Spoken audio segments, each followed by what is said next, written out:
જય શ્રી રામ. મિત્રો, તમે બધા જ હનુમાન ચાલીસા વાંચતા હશો, સાંભળતા પણ હશો, પણ શું તમને ખ્યાલ છે કે હનુમાન ચાલીસાની અંદર જે અમુક પંક્તિઓ છે એને સાચી દિશામાં એને ઉપયોગમાં લેવામાં આવે, ઘરની એનર્જી બદલાઈ શકે છે, અટકેલા કામો પૂરા થઈ શકે છે અને તમારી કોઈ પણ ઈચ્છા હોય એ પણ પૂરી થાય છે.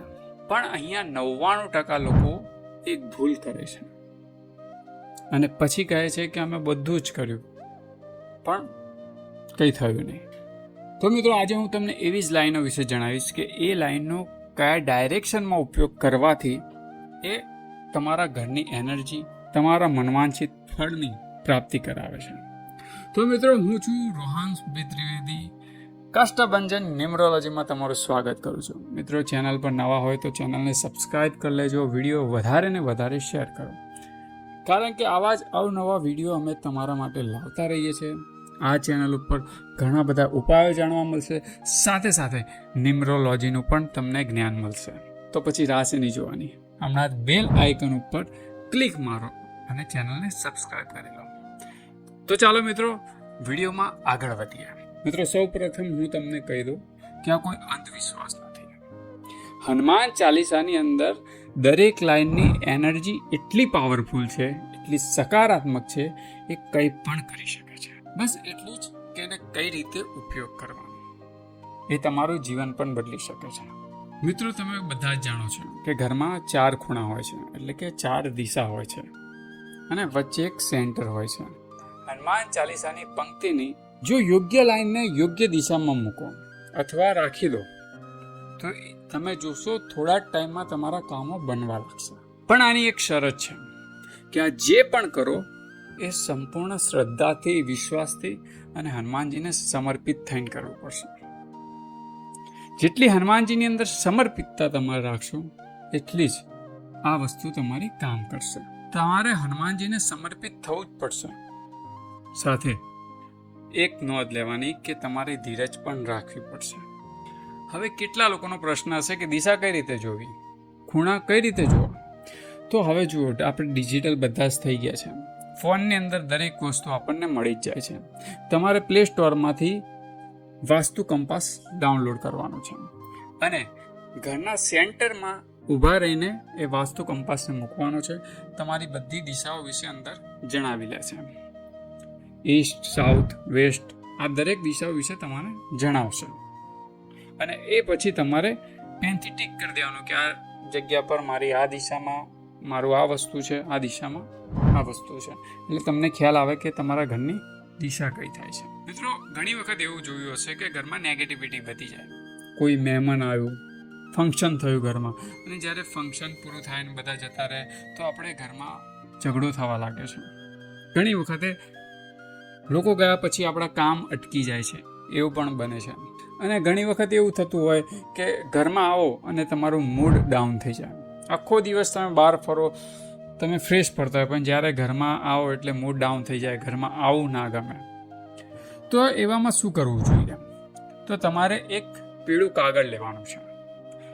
કાગળ કરચલીવાળું ના હોવું જોઈએ, એકદમ સાફ હોવું જોઈએ. પીળા કલરનું કાગળ લેવાનું છે. અંદર તમારે લાલ પેનથી લખવાનું છે, ભૂત પિશાચ નિકટ નહીં આવે, મહાવીર જબ નામ સુનાવે. આ લખીને કાગળને ફોલ્ડ કરો અને ઘરની નોર્થ ઈસ્ટ દિશામાં મૂકો, અથવા તો ઘરના મેન દરવાજા છે, દરવાજાની અંદરની સાઈડ એને કોઈ ટેપથી ચોંટાડી દો. આનાથી એક પ્રોટેક્શન એનર્જી બને છે, જે કવચ જેવું કામ કરે છે. આ તમે તમારા વર્ક પ્લેસમાં પણ મૂકી શકો છો. બીજું, ઘરમાં પૈસા નથી રહેતા, ગ્રોથ નથી થતો, બિઝનેસ ચાલતો નથી, જોબમાં છો તો જોબમાં પ્રમોશન નથી મળતું અને આર્થિક રીતે તમે પરેશાન થઈ ગયા છો, તો તમારે શું કરવાનું છે? બ્લુ કલરનું પેપર લેવાનું છે અને ગોલ્ડન પેનથી લખવાનું છે, અષ્ટસિદ્ધિનો નિધિ કે દાતા, અસબરદીને જાનકી માતા. બસ આ લખવાનું છે. લખ્યા પછી પેપરને ફોલ્ડ કરી દેવાનું છે. આને તમારે નોર્થ દિશામાં, એટલે કે ઉત્તર દિશામાં તમારે આને સન્માનથી મૂકવાનું છે, રિસ્પેક્ટથી મૂકવાનું છે, કારણ કે આપણે દરેક પંક્તિઓની રિસ્પેક્ટ કરવાની છે અને એને રિસ્પેક્ટથી ત્યાં આગળ મૂકવાનું છે. અથવા તો તમે દિવાલ ઉપર એને ટેપથી ચોંટાડી શકો છો. આથી ઓપોર્ચ્યુનિટી વધે છે અને પૈસાનો ફ્લો પણ વધે છે, ઇન્કમના સ્ત્રોત પણ વધે છે. જો તમને ડર લાગે છે, કોન્ફિડન્સથી તમે વાત કરી નથી શકતા, અંદરથી એન્ઝાયટી જેવું લાગે છે, તો તમારે શું કરવાનું છે? એક સફેદ કાગળ લેવાનું છે અને લાલ પેનથી લખવાનું છે. સાઉથ દિશામાં તમારે મૂકી દેવાનું છે. આનાથી એન્ઝાયટી અને ઓવર થિંકિંગ ઘટે છે અને કોન્ફિડન્સમાં વધારો થાય છે. હવે ચોથું છે હેલ્થ માટે. ઘરમાં નોર્થ ઇસ્ટ સાફ રાખો અને જે સેન્ટર છે ઘરનું એને બિલકુલ સાફ રાખવાનું છે. ત્યાં કૂડો કચરો ના હોવો જોઈએ. વ્હાઇટ પેપર લેવાનું છે અને બ્લુ પેનથી લખવાનું છે, નાસે રોગ હરે સબ પીડા, જપત નિરંતર હનુમત બીરા. બસ આટલું લખવાનું છે. પેપરને ફોલ્ડ કરી દેવાનું છે. આને વેસ્ટ દિશામાં મૂકી દેવાનું છે, કાં તો દિવાલ ઉપર ચોંટાડી દેવાનું છે ટેપથી. આનાથી તમારી હેલ્થમાં સુધારો આવશે. હવે છેલ્લું, ઈચ્છા પૂર્તિ માટે તમારે શું કરવાનું છે? એક પીળો કાગળ લેવાનો છે અને કાગળ ઉપર ગ્રીન કલરની પેનથી તમારે લખવાનું છે, સંકટ કટે મિટે સબ પીડા, જો સુમીરે હનુમત બલબીરા. બસ આ લખવાનું છે. આને ઈષ્ટ દિશામાં મૂકી દો. તમારા જીવનમાં જે બી તમારી મનોકામના હશે એ પૂર્ણ થશે. હોઈ શકે તો તમે કદાચ એવું હોય તમારે કે તમે દિવાલ ઉપર ચોંટાડતા લોકોને એમ થાય કે દેખાય છે કેવો, તો તમે કોઈ ફ્રેમ હોય તો ફ્રેમની પાછળ પણ તમે એને ચોંટાડીને મૂકી શકો છો. મિત્રો, આ બધું કોઈ પણ દિવસે કરી શકાય છે, પણ મંગળવારના દિવસે કરો તો વધારે સારું.